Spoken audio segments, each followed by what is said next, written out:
দেখেন তো বাবারা, এই যে এতদিন ধরে পড়াচ্ছি এটার কি আজকে এনেছি দেখেন। ইসমু আলাম, আলাম মানে কি? নির্দিষ্ট নাম। তাহলে প্রপার নাউন, প্রপার নাউন মানে ব্যক্তি পরিচিতি বা নির্দিষ্ট নাম। তাহলে শর্ত কি জানেন? আলাম হওয়ার জন্য বা প্রপার নাউন হওয়ার জন্য শর্ত হচ্ছে জানতে হবে, চিনতে হবে, নির্দিষ্ট হতে হবে।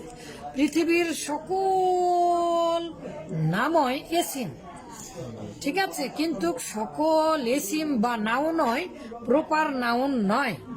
কিন্তু সকল প্রপার নাউন বা আলামই কমন নাউন বা এসিম। কিন্তু সকল কমন নাউন কি নয়? প্রপার নাউন নয়। প্রপার নাউন আর কমন নাউন মূলত একই জিনিস। প্রপার নাউন এবং কমন নাউন মূলত একই জিনিস। তাহলে এখন আব্বা জানেরা দেখেন তো এর মধ্যে কি, যেটা প্রপার সেটাই কমন না। এই যে দেখেন এখানে দেখতে পাচ্ছেন প্রপার নির্দিষ্ট, তাহলে এর বিপরীত কি? গতকালকে অনির্দিষ্ট। যেটা অনির্দিষ্ট সেটাই মূলত কি? এই যে অনির্দিষ্ট ইসমো নাকেরা, সেটাই মূলত কমন নাউন বা জাতিবাচক নাউন। এটার এই প্রপারেরই সমষ্টি। কিসের সমষ্টি? প্রপারেরই সমষ্টির নাম আবার মূলত কমন হতে পারে, আবার একটা জাতি বোঝাতে পারে। এটাই হচ্ছে শর্ত। চেনা যাবে না, জানা যাবে না। যেমন আহসান হাবিব কে বাবা? আপনাদের ওস্তাদ জি, টিচার। তাহলে আহসান হাবিব একজন কি ছেলে না মেয়ে? বয়। তো বয় দেখেন, এই বয় বয় বয় বয় বয়, ছেলে ছেলে ছেলে ছেলে, কোন ছেলে? চেনা যাচ্ছে না। লক্ষ লক্ষ লক্ষ লক্ষ ছেলে আছে, চেনা যায়। তাহলে বয় আবার একটা পুরুষবাচক জাতীয় বুঝাচ্ছে, তাই না? যে বালক সম্প্রদায় নাকি? তাহলে বয়টা হচ্ছে কমন নাউন, আর আহসান হাবিব যেহেতু আমরা চিনি নির্দিষ্ট, এটা হচ্ছে প্রপার নাউন। তাহলে আহসান হাবিব কিভাবে আবার কমন নাউন হচ্ছে দেখেছেন? বয় শব্দটা আবার মান। আহসান হাবিব কি একজন মানুষ না? তাহলে একজন জাতি না? মানুষটা একটা জাতি না? রাজুলুন। আবার আহসান হাবিব একজন টিচার, কিছুক্ষণ আগেই বললেন। তাহলে টিচার শব্দটা কি বাবা? টিচার মানে কি?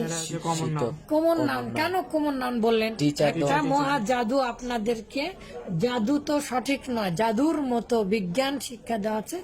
যে কোনো এসিমের আগে যদি কোন দিয়া প্রশ্ন করেন, যদি চেনা যায়, জানা যায়, নির্দিষ্ট হয় তাহলে প্রপার। আর যদি চেনা যায় না, জানা যায় না, যে কোনো নাউনকে, তাহলে আমি এখন ফ্লাওয়ার কে প্রশ্ন করব, কোন ফ্লাওয়ার? ফ্লাওয়ার মানে কি বাবারা বলেন? ফ্লাওয়ার মানে কি? ফুল। তাহলে ফ্লাওয়ার ফ্লাওয়ার ফ্লাওয়ার ফ্লাওয়ার, কোন ফ্লাওয়ার? কোন ফ্লাওয়ার? কোন ফ্লাওয়ার? চিনি আমরা জানি হাজার হাজার ধরনের ফ্লাওয়ার আছে, কিন্তু এখন বলেন রোজ। রোজ রোজ নির্দিষ্ট না? গোলাপ ফুল একটা নির্দিষ্ট না? এই যে, তাহলে এটা হচ্ছে প্রপার নাউন। এখন কি বলেছি বাবা? কমনেরই সমষ্টি, তার নাম কি বাবা? কালেকটিভ। কমনেরই সমষ্টি। এই যে দেখেন দেখেন, এই চারটা একটা জাদুর মতো বহু বছর ধরে গবেষণা করে ছোটবেলা থেকে যেটা পড়েছি এখানে এটা উপস্থাপন করেছি। তাহলে কমনেরই সমষ্টি মূলত ইসমুল জামা। ইসমুল জামাই মানে জমা। এটা আবার কি? কালেকটিভ সমষ্টি। শব্দে অর্থগত বহুবচন। কি? এটা তাহলে বহু বচনও তো আছে, আমরা তো বহু বচনও চিনি, যে পেন পেন্স বহু বচন। তাহলে বহু বচন তো কিন্তু কালেকটিভ না। কিন্তু কালেকটিভ আবার অর্থগত কি বাবা? বহু বচন। তাহলে কালেকটিভ নাউন ইংলিশে যেটা করেছে সেটা ইসমুল জমা। বাংলা আরবিতেও এরকম আছে এমন কিছু শব্দ যেটা অর্থগত বহু বচন। অর্থগত কি? নাফারুন মানে কি? একটা ক্ষুদ্র দল। নাফারুন মানে কি? আবার একজন কেউ বোঝায়, তো নাফারুন মানে ক্ষুদ্র দল। এরকম অনেক শব্দ আছে। হ্যাঁ, তো ইংলিশে এটাকে বলেছে কালেকটিভ নাউন। ইসমুল জামা যেটা, এটা কালেকটিভ। কালেকটিভ মানে কি? একত্রিত করা, তাহলে সমষ্টিবাচক নাউন। সমষ্টিবাচক নাউন এটা আবার কি মাথার মধ্যে ঢুকছে না, না না না না, আরো ঢুকে নাও, আরো ঢুকে দান ওস্তাদজি। সেটা কি বাবা? অর্থগত বহুবচন। আব্বা জানেরা দেখেন তো, তাহলে আহসান হাবিব একটা বয়, একজন মানুষ, একজন টিচার। আহসান হাবিবের একটা ফ্যামিলি আছে। তাহলে ফ্যামিলি কি একাই হওয়া যায়? জি না, কয়েকজন তাহলে সদস্য। ফ্যামিলি এটা এক বচন দেখতে পাচ্ছি, কিন্তু অর্থগত এটা কি বাবা? বহুবচন। বহুবচন। মূলত যেহেতু অর্থগত বহুবচন, এটা একটা সমষ্টি বুঝাচ্ছে, তাই না? এটা একটা কি বুঝাচ্ছে? কয়েকজন মিলে হয়, তাহলে ফ্যামিলি, তাহলে এটাই হচ্ছে মূলত কালেকটিভ নাউন। তাহলে আহসান হাবিব একজন বয়, একজন টিচার, একজন মানুষ। আহসান হাবিবের একজন ফ্যামিলি আছে, একটা ফ্যামিলি আছে। এই ফ্যামিলিতে মিলে আবার গ্রুপ করেছে আহসান হাবিব। তাহলে গ্রুপ কি একাই করা যায় আব্বা জানেরা? কয়েকজন মিলে করা যায় না? কথা বলেন কি ব্যাপার? What happened? What wrong with you? Please think about it deeply, okay? Group কি একা কি হওয়া যায়? তাহলে অবশ্যই এটা গ্রুপটা তো নাউন বটেই বটে। কেমন নাউন বাবা? Collective noun. এটা অবশ্যই কমন নাউন, এটাও কমন নাউন, কিন্তু কমনেরই কি বাবা? সমষ্টি। কমনেরই কি বাবা? সমষ্টি। এই যে দেখেন গ্রুপ, গ্রুপ। এখন বলেন কোন গ্রুপ? কোন গ্রুপ চেনা যায় আব্বা জানেরা? কথা বলেন, চেনা যায়? চেনা যাচ্ছে না। তাহলে এটা অবশ্যই, এটাও কমন। অবশ্যই অবশ্যই এটাও কমন, কিন্তু কমনেরই কি? সমষ্টি। যেহেতু এটাও কমন, আর কমনের সমষ্টি হলে ইংলিশ ভাষীরা বলে কালেকটিভ নাউন, আর আরবি ভাষীরা বলে ইসমুল জামাই। তার জন্য আমরা এটাকে চেনে যাচ্ছি। যাই হোক, এখন আহসান হাবিব কি খায় বাবা? রাইস খায়। আহসান হাবিব দুধ খায়। আহসান হাবিব চা খায়। আহসান হাবিব একজন, আপনাদের ওস্তাদজি আমি, আহসান হাবিব একজন বয়, আহসান হাবিব একজন মানুষ, আহসান হাবিবের একজন ফ্যামিলি, একটা ফ্যামিলি আছে। আহসান হাবিব গ্রুপ করে। আহসান হাবিব কি খায়? রাইস। আহসান হাবিব দুধ খায়। আহসান হাবিব চা খায়। এখন আব্বা জানেরা দেখেন, ম্যাটেরিয়াল বলেছে। ম্যাটেরিয়াল মানে তো পদার্থ। পৃথিবীর সবকিছুই তো পদার্থ। আমি আহসান হাবিব, এই যে এখানে লোহা আছে, এখানে জিঙ্ক আছে, এখানে এই শরীরে যে পরিমাণ লোহা আছে তা দিয়ে 4টা প্যারাক তৈরি করা যাবে। যে পরিমাণ ফসফরাস আছে, ফসফরাস মানে যে বারুদ, কাঠি জ্বালান না, এটা দিয়ে 4টা গ্যাসলাই তৈরি করা যাবে। হ্যাঁ, বড় বড় প্যারাক তৈরি করা যাবে।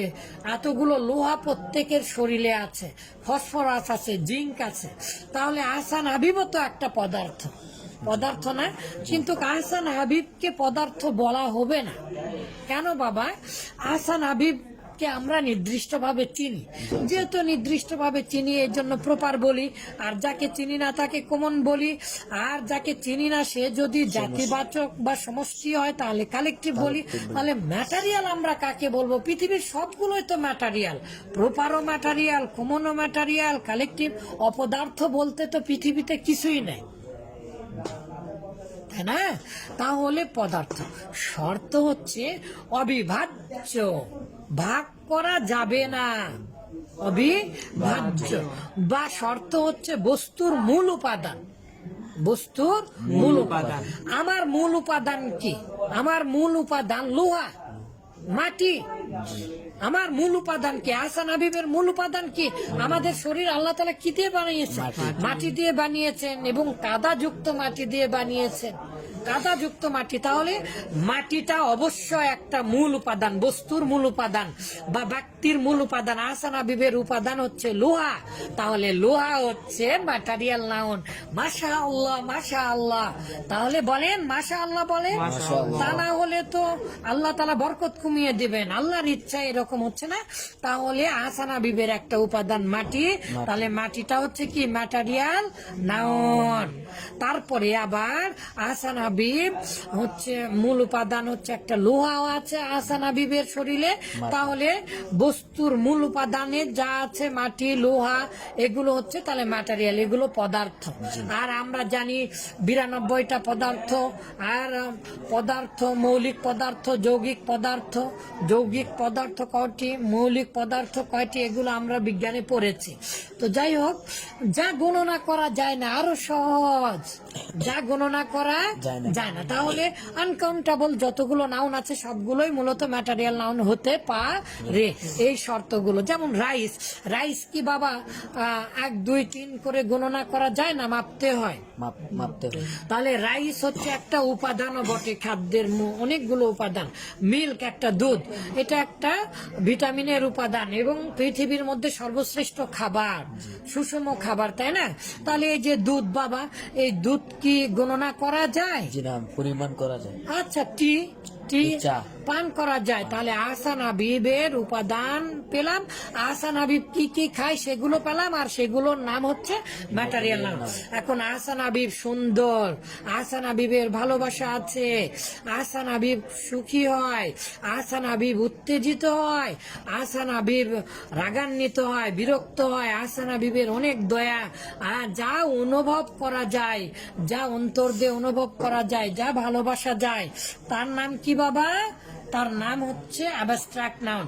তাহলে বলেন proper common collective material abstract. Proper noun collective material abstract. তাহলে যেটা প্রপার সেটাই কমন হচ্ছে, কমনটাই প্রপার হচ্ছে, ভিন্ন কিছু নয়। যদি আমরা চিনি তাহলে সেটা কমন, আর যদি আমরা চিনি না তাহলে সেটা আনকমন, বা সরি, যেটা আমরা চিনি সেটা প্রপার, হ্যাঁ, আর যেটা আমরা চিনি না সেটার নামে কি? কমন। এখন যেটা কমন তারই যদি সমষ্টি হয় তাহলে কালেকটিভ, আর এই যে প্রপার কমন কালেকটিভ, এদের উপাদান, এরা যা খায়, যা গণনা করা যায় না, তার নাম কি বাবা? ম্যাটেরিয়াল। তারপরে যার গুণ বা যার গুণ অবস্ট্রাক্ট, যা আমরা অন্তর দিয়ে অনুভব করি, আর যা আমাদের মাথায় আছে পঞ্চ ইন্দ্রিয়। কি গরম, হ্যাঁ, তাহলে গরমটা অনুভব করতে হয়, দেখা যায় না, খাওয়া যায় না গরম, তাই না? গরম পানি খান, কিন্তু গরমটার স্বাদ অনুভব করা যায়, তাই না? অনুভব করতে হয়। তাহলে গরম, হ্যাঁ, ঠান্ডা, ঠান্ডা, এখন ঠান্ডার সময়, তাহলে ঠান্ডাটা একটা কি? Abstract noun. এখন দেখেন বাবা, আহসান হাবিব কে খুশি হয়ে আপনারা একটা গোলাপ ফুল দেন। কি ফুল দেন? দেন আমাকে একটা গোলাপ ফুল। তাহলে বলেন রোজ, রোজ। বলেন তো রোজ মানে তো গোলাপ, বলেন গোলাপ গোলাপ গোলাপ। তাহলে কি অন্যান্য চয়নিকা, রজনীগন্ধা এগুলো বাদ পড়ে গেল না? তাহলে আমরা গোলাপকে চিনি না, তাহলে রোজ হচ্ছে একটা গোলাপ। এখন রোজটা নিয়ে যান, ফ্লাওয়ার ফ্লাওয়ার ফ্লাওয়ার, কোন ফুল কোন ফুল কোন ফুল আমরা চিনি বাবা? জি না। বলেন আমার সাথে কথা বলেন, কি ব্যাপার? জি না। ঠান্ডা লেগেছে? হ্যাঁ, তাহলে বলেন আমরা চিনি না, তাহলে এটা অবশ্যই কি নাউন? Common noun. এখন এই রোজ গোলাপ ফুল আমাকে দিলেন, এখন ফ্লাওয়ারের তোড়া বানিয়ে এখন কমিটিকে দিলেন। কাকে দিলেন? কমিটি। এই যে কমিটি যারা আসে না তাদেরকে দেন না ফুল, তাহলে জুরি, এই যে ভোট দিলেন, বড় বড় মানুষকে ফুলের তোড়া দিলেন, এই যে কমিটি, কমিটি কি একজনে হয় বাবা? 5-6 জন সদস্য। তাহলে অবশ্যই এটা কি ফুলের তোড়া কাকে দিলেন?